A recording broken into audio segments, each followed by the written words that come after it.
ఆలుగడ్డ ప్రాంతాన్ని బట్టి బంగాళదుంప, ఉర్లగడ్డ అని పిలుస్తుంటారు. ఈ పంట సాగుకు చల్లని వాతావరణం అనుకూలంగా ఉంటుంది. ముఖ్యంగా తెలంగాణలో మెదక్, సంగారెడ్డి, జహీరాబాద్, రంగారెడ్డి, నల్గొండ జిల్లాల్లోనూ, ఆంధ్రప్రదేశ్లో విశాఖపట్నంలోని అరకు, చిత్తూరు జిల్లాల్లోని మదనపల్లి పరిసర ప్రాంతాల్లో ఆలుగడ్డను రబీ పంటగా అక్టోబర్లో విత్తి సాగు చేస్తారు.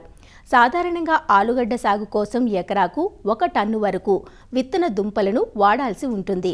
ఇంత భారీ మొత్తంలో విత్తనం అవసరమయ్యే ఈ పంట కోసం ఏటా జహీరాబాద్ ప్రాంత రైతులు పంజాబ్, ఆగ్రా ప్రాంతాల నుంచి విత్తనం తెచ్చుకోవాల్సి వస్తోంది. దీంతో విత్తన దుంప ఖర్చుతో పాటు రవాణా ఖర్చు భారంగా మారుతోంది.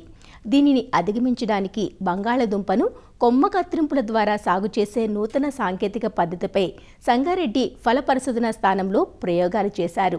కొమ్మ కత్తిరింపుల ద్వారా ఆలుగడ్డను ఖరీఫ్లో విత్తనోత్పత్తి చేసుకుని రబీలో ఆ విత్తనం వాడుకోవచ్చునంటూ వివరాలు తెలియజేస్తున్నారు ఇక్కడ సీనియర్ శాస్త్రవేత్త మరియు అధిపతి డాక్టర్ సుచిత్ర. ఆలుగడ్డ విస్తరిస్తుంది మన తెలంగాణలో. సో రంగారెడ్డి, మెదక్, జహీరాబాద్ ఈ ప్రాంతాల్లో చాలా వరకు ఈ యొక్క ఆలుగడ్డ అనేది విస్తీర్ణం పెరుగుతూ ఉంది. సో విత్తన దుంపలు అనేది మన దగ్గర అందుబాటులో లేదు. ఇవి రైతాంగం ఆగ్రా నుంచి, పంజాబ్ నుంచి తీసుకొచ్చి ఇక్కడ వరకు తీసుకొచ్చి దీన్ని సాగు చేయడం అనేది జరుగుతుంది. ప్రధానమైన సమస్య సో విత్తన దుంపల అందుబాటులో లేకపోవడం, అంతేకాకుండా దాని ట్రాన్స్పోర్టేషన్ కాస్ట్, అంటే అక్కడ విత్తన దుంపల కాస్ట్ ఖర్చుతో పాటు అక్కడి నుంచి ఇక్కడ తీసుకొచ్చే ట్రాన్స్పోర్ట్ కాస్ట్ కూడా చాలా అధికంగా ఉంటుంది. అయితే దీన్ని అధిగమించడం కోసం కర్ణాటక, బెంగళూరు ప్రాంతంలో ఒక కొత్త నూతన టెక్నాలజీని ప్రవేశపెట్టడం జరిగింది. అదేంటంటే ఇప్పుడు కొమ్మ కత్తిరింపుల ద్వారా ఈ ఆలుగడ్డని సాగు చేయడం. అయితే ఈ కొమ్మ కత్తిరింపులు సో టెర్మినల్ కట్టింగ్స్, అంటే కొమ్మ చివర్లు మాత్రమే కేవలం ఒక కనుపు ఉండేలాగున ఆ కట్టింగ్స్ తీసుకొని వాటిని ప్రోట్రేస్లో ఒక 15 రోజుల వరకు దాన్ని పెంచి దాని తర్వాత ప్రధాన పొలంలో నాటడం జరుగుతుంది.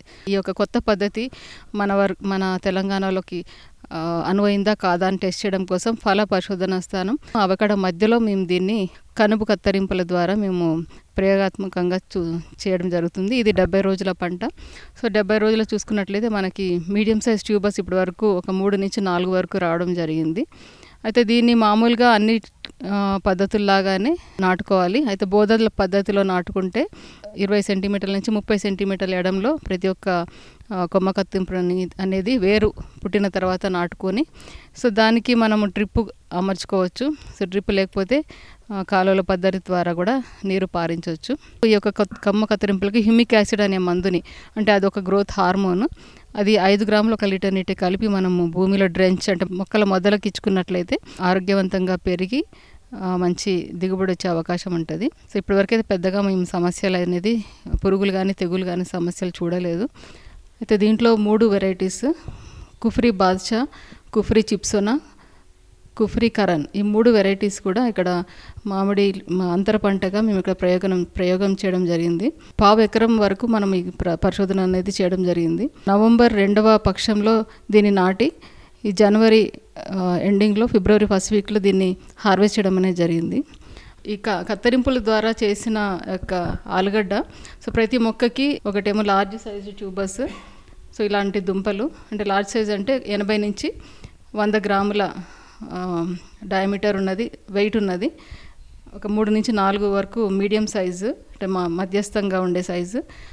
అలాగే ఒక చిన్న దుంపలు, సో ఇది 25 గ్రాముల కంటే తక్కువ బరువు తూగే ఒక 4-5 రావడం జరిగింది ఒక ప్రతి మొక్కకి. అయితే ఒక 10 స్క్వేర్ మీటర్ల ప్లాట్ చూసినట్లయితే దీనికి ఒక 20 కేజీల వరకు ఒక ఈల్డ్ దిగుబడి అనేది రావడం జరుగుతుంది. అయితే ఇది కేవలం ప్రయోగంలోనే ఉన్నది. 30 సెంటీమీటర్ల స్పేసింగ్లో మేము ప్రయత్నించినప్పుడు అది దిగుబడి అనేది కొంచెం ఎక్కువగా కనిపించింది. మళ్ళీ వచ్చే సంవత్సరం 15 సెంటీమీటర్లు లేకపోతే 20 సెంటీమీటర్ల ఒక స్పేసింగ్తో మేము ట్రై చేసి ఆ యొక్క ఎక్స్పెరిమెంట్లో ఎదక దిగుబడి వస్తుందా లేదా అనేది, అంటే ఇది ప్రయోగాత్మకంగానే ఉంది కాబట్టి మొత్తానికైతే ఈ యొక్క ప్రయోగం అనేది సక్సెస్ అనేది చెప్పుకోవచ్చు. దీని నుంచి వచ్చిన దుంపలు కేవలం విత్తన దుంపలే. ఈ విత్తన దుంపల ద్వారా మనము వచ్చే సంవత్సరం వీటిని నాటి దీని ద్వారా మనకి దుంపలు అనేది రావడం జరుగుతుంది. అయితే ముఖ్యంగా ఆలుగడ్డ సాగులో చూసినట్లయితే దీని యొక్క దుంపని మనం నార్త్ ఇండియా నుంచి ఉత్తర భారతదేశం నుంచి తీసుకొస్తాం కాబట్టి ట్రాన్స్పోర్ట్ కాస్ట్ ఏదైతే ఉందో రవాణా ఖర్చులు అనేది చాలా అధికంగా ఉంటాయి. అయితే ఈ యొక్క కాండపు కత్తిరింపుల ద్వారా చేసినట్లయితే చాలా వరకు మనం సాగు ఖర్చును అనేది చాలా వరకు తగ్గించుకోవచ్చు. అయితే ఇది ఖరీఫ్లో చేసినట్లయితే ఖరీఫ్ నుంచి వచ్చిన దుంపలు మనం రబీలో వేసుకొని ఆ రబీలో పంటను అనేది మనం పొందుకోవచ్చు. అయితే ఈ యొక్క కాండపు కత్తిరింపుల ద్వారా ఒక అడ్వాంటేజ్, ఒక లాభం ఏంటంటే ఇది మనం ఖరీఫ్లో కూడా వేసుకోవచ్చు. సో ఖరీఫ్లో అధిక వర్షాల వల్ల కొంచెం వరకు వాతావరణం అనేది చల్లబడుతుంది. సో దాని ద్వారా కూడా దుంపలు అనేది ఏర్పడతాయి. అవి చాలా దగ్గరగా వేసినట్లయితే ఒక ఎకరానికి మనం ఈజీగా 10 నుంచి 15 టన్నుల వరకు దిగుబడి దుంపలు అనేది పొందడం జరుగుతుంది. సో పోయిన ఖరీఫ్లో మనం ప్రయోగాత్మకంగా ఫార్మర్స్ ఫీల్డ్లో దీన్ని చేయడం జరిగింది. సో కుఫ్రీ హిమాలిని అనే వెరైటీతోని యొక్క గడ్డలు దుంపలు అనేది రావడం జరిగింది. సో పెద్ద సైజు దుంపలు, మీడియం సైజు దుంపలు కూడా రావడం జరిగింది. సో ఆ దుంపలు అనేది మళ్ళీ మేము రబీలో టెస్ట్ చేసి అవి మళ్ళీ వస్తున్నాయో రాదే అనేది కూడా మేము ఇక్కడ టెస్ట్ చేయడం జరుగుతుంది. అది ఇంకా ప్రయోగాత్మకంగా మనకి ఇక్కడ పరిశోధనలు జరుగుతుంది. ఈ ఆలుగడ్డ కత్తిరింపుల ద్వారా ప్రవర్ధనం అనేది చేయడం అనేది ఒక కొత్త పద్ధతి. అయితే ఇది బెంగళూరు వాళ్ళు ఇది కమర్షియల్గా వాణిజ్యపరంగా ఈ యొక్క పద్ధతిని పాటిస్తున్నారు.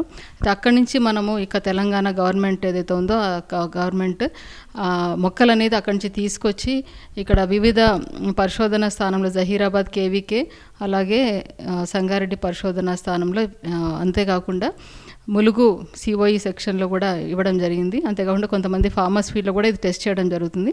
అయితే ఈ సంగారెడ్డిలో మేము ఈ సంవత్సరం చేసిన పరిశోధనలో వచ్చిన రిజల్ట్ ఇప్పుడు చెప్పాను.